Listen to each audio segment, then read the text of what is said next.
첫 번째 발제는 물 분야 2050 탄소 중립 이행을 위한 로드맵 구축이라는 내용으로 한국환경연구원 한혜진 통합물관리 연구실장님께서 발제를 해주시겠습니다. 박수로 맞이해 주시기 바랍니다. 발제 시간은 한 20분 정도입니다.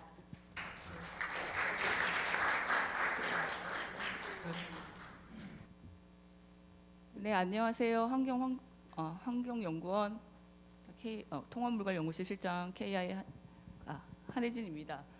오늘 제가 발표할 부분은 물 분야에서 이제 탄소가 얼만큼 배출이 되고 2050년이 되면 얼만큼이 배출이 전망이 되고 그것을 물 중립을 만들기 위해서는 어떠한 이행 전략을 가지고 있어야 되는지 로드맵을 발표를 할 건데요. 이 과제는 사실은 환경부에서 발주된 과제를 요약해서 결과를 요약했지만 연구 차원의 이제 로드맵입니다. 제가 말씀을 나중에 더 드리겠지만 기후위기의 대부분의 재난은 사실 물 관련 재난입니다. 그래서 지난 50년간 전 세계 물 관련 재해 경제 손실은 US 달러로 3.3조 달러 정도 됩니다. 굉장히 크죠. 그리고 굉장히 많은 사람들이 기후위기 때문에 일어나는 물 관련 재난으로 사망을 합니다. WMO의 최근의 통계 분석에 따르면 188만 명이 물 관련된 재해로 사망을 하였습니다. 여기서의 질문은 기후위기가 일어나서 물 분문에 굉장히 많은 피해가 일어나고 저희는 그것을 대응하기 위해서 각각 전략을 사용하고 있는데 그 기후위기를 대응하는 방법이 온실가스를 감축하는 부분이 있고 이미 일어난 기후위기에 대한 취약성을 관리하는 부분이 있는데 환경부 우리나라 전 세계 전부 다 기후위기가 일어나고 난 뒤에 물 관리의 전략에 대해서 적응 전략에 대해서 관심을 가지지 물 부문에는 얼만큼 온실가스를 배출하는지에 대해서는 사실은 관심이 없습니다. 그래서 과연 우리는 그냥 소극적으로 대응만 해야 할 것인가, 우리가 무엇을 할 수 있다면 물 부문에서도 무엇을 할 수 있을 것인가 하기 위해서는 온실가스 배출량을 알아야 되는데 사실 그 부분에 대해서는 알려진 바가 우리나라에는 없습니다. 그렇다면 외국에도 그럴까 하고 알아봤을 때 영국, 호주, 독일 여러 나라에서는 물 분야에서 물관리 시설에서 얼만큼 에너지를 쓰고 온실가스를 배출하는지에 대해서 전략을 세우고 영국 같은 경우는 2030년까지 중립을 만들겠다는 전략을 세웠습니다. 잘 아시다시피 영국은 이제 민자화가 돼서 민간이 관리를 하니까 이제 물 시설을 관리하는 그 이해관계 대상자들이 얼만큼 배출하고 그것을 어떻게 줄일 것인지에 대한 로드맵을 만들고 있죠. 그리고 호주 같은 경우도 물순환을 관리하는, 왜냐면 여기는 가뭄이 일어나니까 물을 굉장히 멀리서부터 끌어오거든요. 그래서 전력을 사용하는 것이 많으니까 그 물 관리를 하는 전략 중에서 어떻게 하면 물 부문에 탄소 중립을 할 것인지의 전략을 수립합니다. 독일은 약간 특이한데요. 독일은 독일 스스로에 대한 전략은 가지고 있지 않고 좀 더 ODA 사업을 하고 있습니다. 그래서 해외에 이런 물 관리에 대한 시설들을 ODA 사업을 할 때 탄소 중립 시설로 만들려고 하는 사업이 있습니다. 이 나라들의 공통점은 뭐냐면 이 얼만큼 배출되는지에 대한 산정에 대한 툴이 있다는 겁니다. 그러니까 온실가스가 얼만큼 배출하는지를 알아야지 얼만큼 줄일지를 알게 되는데 우리나라에는 물 관리 부문에 대한 배출량이 사실 파악이 되어 있지 않습니다. UNFCCC에 보면 이렇게 물 부문은 사실은 온실가스 인벤토리의 한 부문으로 편제되어 있지 않습니다. 온실가스 인벤토리 딱 열어보셨을 때 물 부문 얼마 이렇게 되어 있지 않고 산발적으로 되어 있기 때문에 감축량에 대한 의무 규제가 없거든요. 그 대신 이제 UNFCC에 보면 자발적으로 얼만큼 이제 줄이겠다는 이런 회사들이 많은데 전 세계 주요 물시설이 한 84개 정도 되는데 한 72 밀리언 사람들한테 물을 공급하는 주요한 시설들은 여기에는 수자원 공사도 포함되어 있습니다. 그래서 25년에서 50년까지는 물을 공급하는 데에서는 중립을 달성하겠다는 이제 선언을 하고 있습니다. 우리나라도 BAU 대비 37%를 감축하겠다는 것을 좀 더 강화시켜서 40%를 감축하겠다고 얘기를 했고 NDC도 사실 강화를 했죠. 그러면서 이제 50년에 어떤 시나리오를 가지고 그걸 달성해야 되는지를 시나리오를 이제 지난 정부에서 세웠습니다. 세웠을 때 뭐 A안, B안 다 들어 있는데 여기에 물 부문은 없습니다. 그래서 물 부문이 도대체 무엇을 할 수 있는지가 시나리오상에 없고 전략상에 없으니 사실 NDC에도 없고 아무데도 없는 거죠. 그래서 저희가 그 온실가스를 관리하는데 지자체 그러니까 공공 부문에서 그 물 관련 시설들은 도대체 얼마큼 온실가스를 배출하는지를 봤을 때 지자체 공공 부문의 배출량은 26만 8천 톤 정도 되는데요. 그 중에서 압도적으로 가장 큰 섹터입니다. 18%가 하수 폐수를 처리한다거나 물을 공급한다거나 정수 처리를 한다거나 하는 공공시설에서 나오는 거는 물 부문이 사실 공공병원, 공공학교, 기차, 뭐 탄소 중립하면서 그린 뉴딜 사업 많이 하는 부문 중에서도 굉장히 큰데 저희는 물 부문에서 이제 규제 관리를 하고 있지 않는 상황이죠. 그 물 분야는 그러면 왜 해야 되느냐 했을 때는 굉장히 비용 효과적인 부문입니다.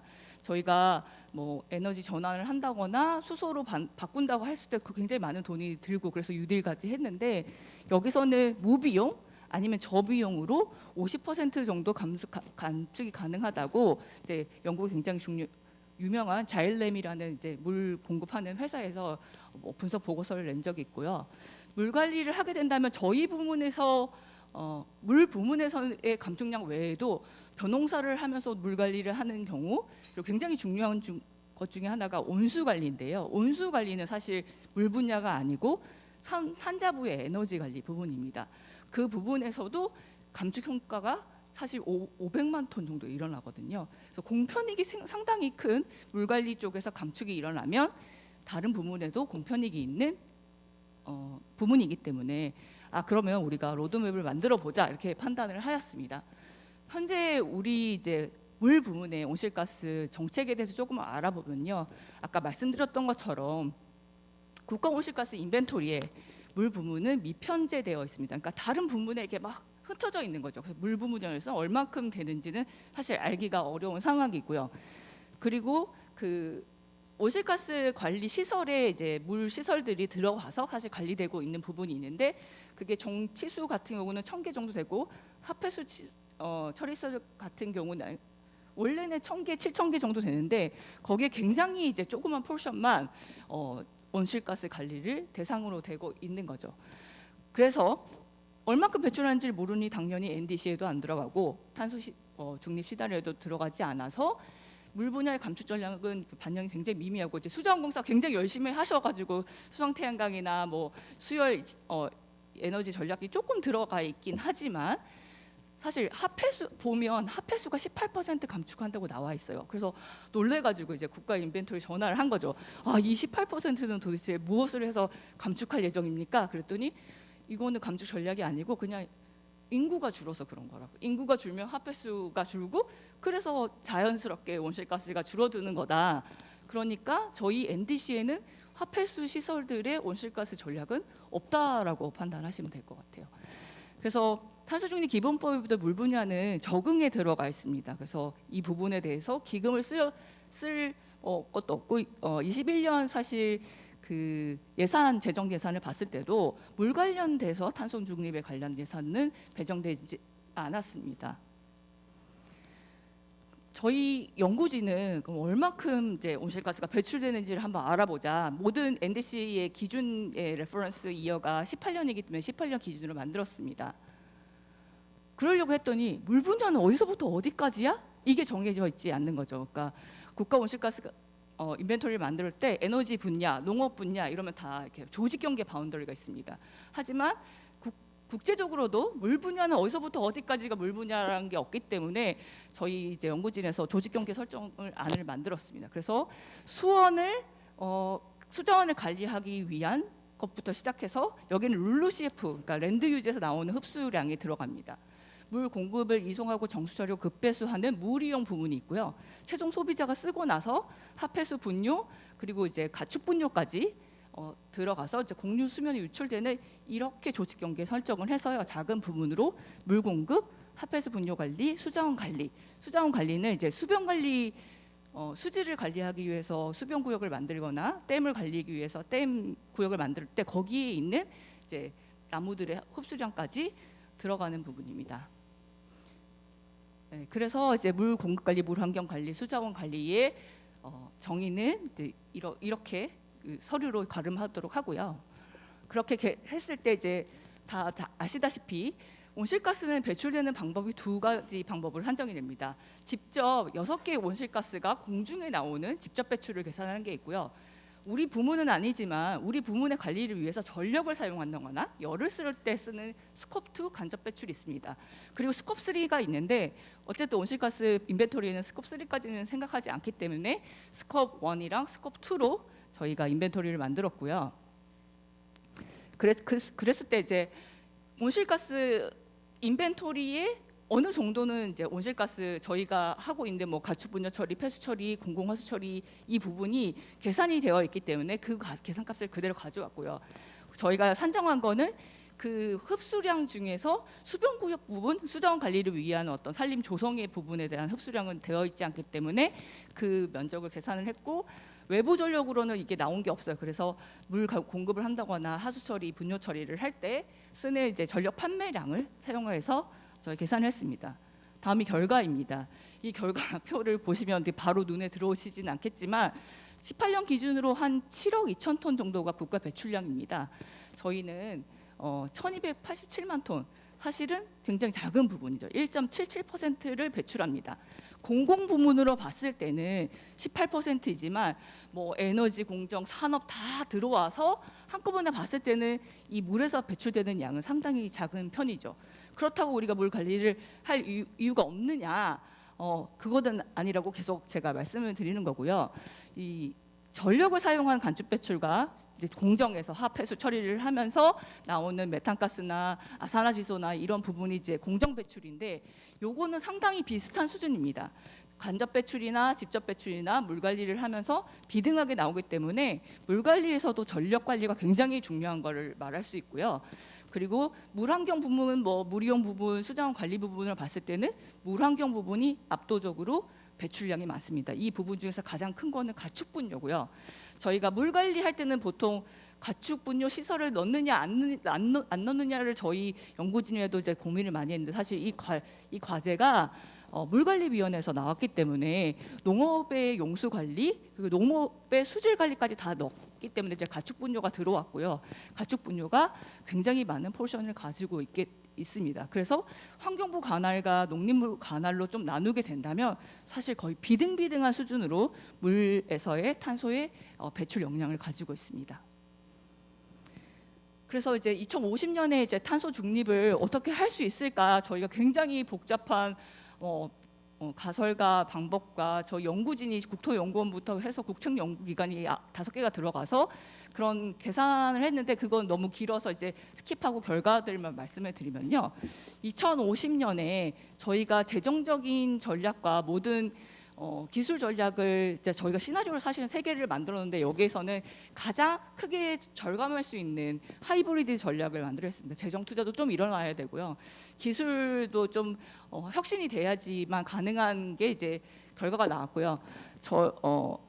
네거티브를 달성할 수 있습니다. 네거티브를 달성할 수 있고 물론 여기에 돈이 얼마큼 드느냐까지는 저희 이제 1년 연구에서는 할 수 없었어요. 그래서 이 부분을 하기 위해서는 각각의 이제 시설 투자까지 들어가야지 돈이 얼마큼 들어가는지 나오겠지만 요 로드맵은 중립을 달성한다는 상당히 혁신적인 이거 좀 챌린징한 목표를 가졌을 때 만든 로드맵이고요. 그러면 24만 톤 정도 네거티브 달성합니다. 물이용 부분에서는 네거티브가 달성하고 47만 톤 정도 네거티브가 달성하고 수자원 순배출 그러니까 여기는 흡수원이거든요. LULUCF 그쪽에서는 한 148만 톤 정도 흡수가 가능하지만 물환경 부문에서는 가축 분뇨 때문에 저희가 아무리 노력을 해도 이것은 중립을 할 수 없습니다. 그렇지만 물 관리 전체 부문으로 봤을 때는 24만 톤 네거티브를 달성할 수 있고 이 부분은 사실 NDC에는 전혀 안 들어와 있는 부분이니까 굉장히 크게 공헌할 수 있는 부분이죠. 추진 방향은 항상 딜레마가 있어요. 저희는 물 관리를 해야 되는 거죠. 물을 공급을 하고 수질을 관리를 하고 오염원을 이제 관리를 하는 그런 저희 원래 기능이 있는데 탄소 중립을 한다고 그걸 다 놓치고 그걸 해봤자 소용이 없잖아요. 그래서 저희는 모두 다 잡을 수 있는 전략만 사용한다. 그래서 공편익 전략을 사용했고요. 그리고 공공부문 주도로 가야 된다. 이거 민간에서 하는 행위가 거의 없기 때문에 공공부문 주도의 온실가스 감축을 해야 된다. 그리고 온실가스 공편익식으로, 그러니까 기후 변화에도 대응할 수 있고 적응도 되고 그리고 감축도 할 수 있는 전략을 사용해야 된다는 추진 방향을 가져서 다음과 같은 추진 과제를 만들었습니다. 크게 이제 미래상을 보시면 생공용수의 50년 배출량은 78만 톤 정도 네거티브가 일어날 수 있고요. 농업용수는 이제 저수지에서 밑으로 쭉 내리기 때문에 사실 에너지를 잘 사용하지 않는다고 생각하실 수도 있는데 이양을 굉장히 많이 해요. 그러니까 그 커다란 이제 논에 대한 물을 공급하기 위해서 이양하는 에너지가 들어가기 때문에 그 부분 그리고 이제 핫폐수 분뇨, 가축 분뇨는 아까 말씀드린 것처럼 굉장히 큰데 그 부분에 대해서는 이제 사람들의 시기가 바꿔서 베지테리안이 돼서 가축수를 좀 조정하는 안까지 사실 고려를 하고 그리고 저희가 분뇨랑 가축 분뇨를 활용해서 이제 에너지 전환을 하는 전략까지 생각을 했습니다. 수자원 관리 부분은 수변구역 생태 벨트 조성을 할 때 그 흡수를 잘 할 수 있는 수목으로 관리한다. 그렇지만 홍수를 일으키지 않는 그 한도에서 관리하는 방법 그리고 재생에너지 에너지 전환 저희 물 부문에서도 가장 커다란 전략은 에너지 전환입니다. 그 수열 에너지가 수상의 태양광을 활용한 재생에너지 극대화 그리고 가축 분뇨에 대한 바이오 에너지 극대화 전략 그리고 이제 하천 정비 부분은 저희 계산은 들어가 있지 않으나 하천 정비를 할 때도 저탄소 하천 정비를 하는 식으로 해서 이제 재난 안전 강화를 하는 전략들이 들어가 있습니다. 그래서 이제 그 물 이용 부문에서는 그 수요 관리가 상당히 중요합니다. 물을 안 사용하면 사실 물을 보낼 필요도 없고 물을 보내기 위해서 펌프를 사용할 필요도 없기 때문에 물을 사용하지 않는 공편익 전략이 사실 크죠. 그게 쉬운 것은 아니지만 그래서 물 수요 관리를 이제 저희가 그 수도에서 그 물이 리키지 되는 그 부분도 막고 사람들이 좀 적게 쓰는 부분 전략까지 써가지고 에너지 절감하는 부분 수성 태양광 수용 에너지 사용한다고 했을 때는 이제 50년도에 보면 47만 톤 이제 네거티브를 달성할 수 있는 것으로 나왔습니다. 다음과 같이 이제 물 수요 관리, 에너지 절감 기술 개발, 재생 에너지 생산 같은 전략들이 있고요.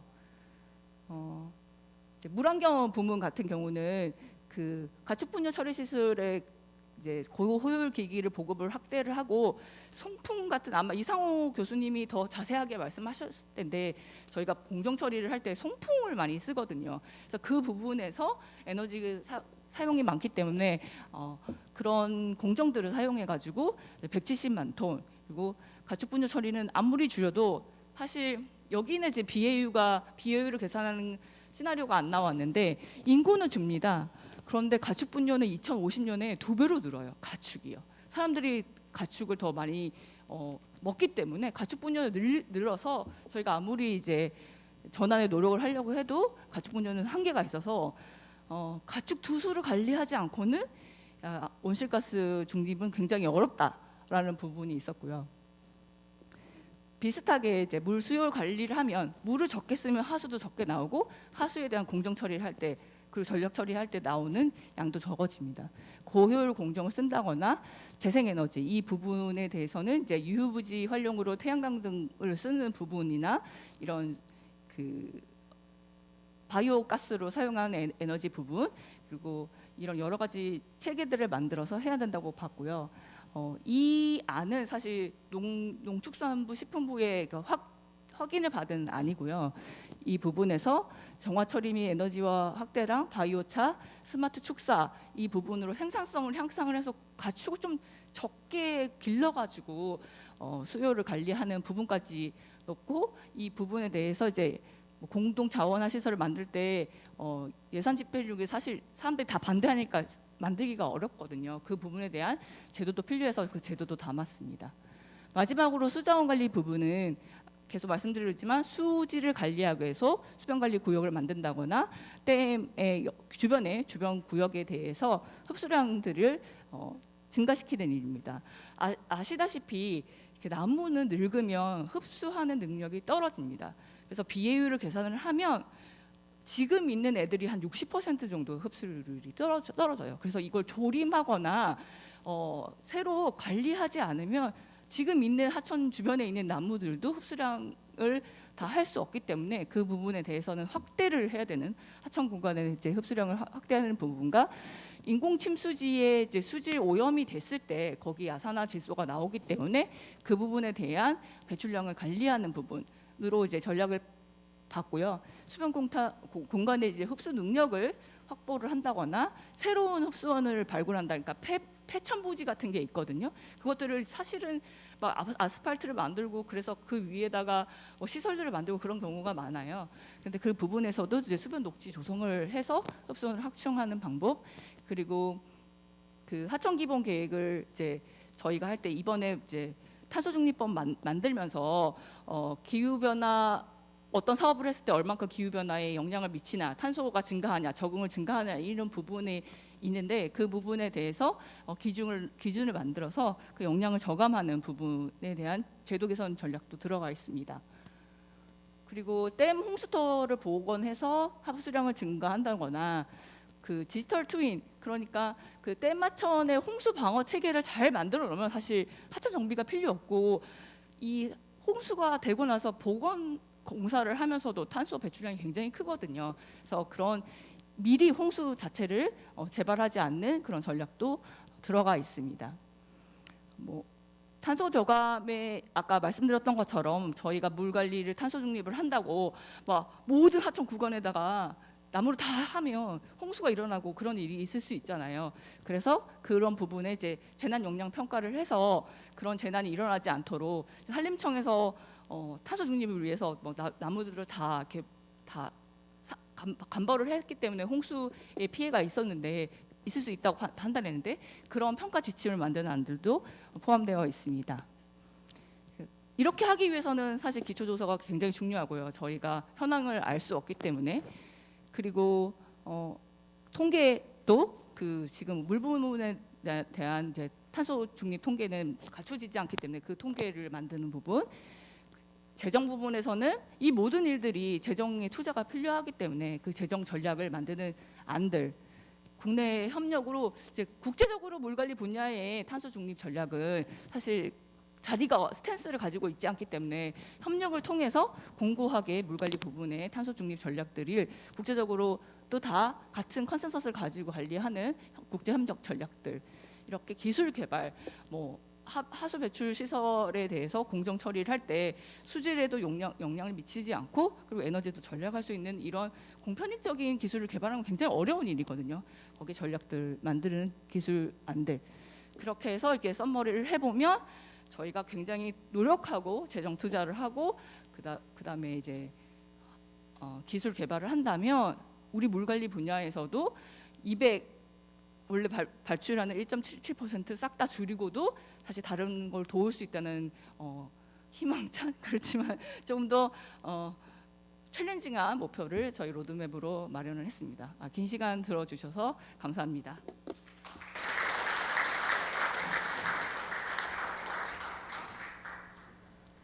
네, 좀 시간을 더 드려야 되는데 굉장히 좋은 내용들이 많이 들어 있고, 사실은 그동안에 우리가 물을 주로 기후변화 적응 측면에서 접근했다고 하면 오늘 발표하신 내용은 이제 탄소 중립과 물을 어떻게 연계할 것인지, 아까 그 K-워터의 그 유영재 이사님께서도 물 에너지 넥서스 말씀해 주셨잖아요.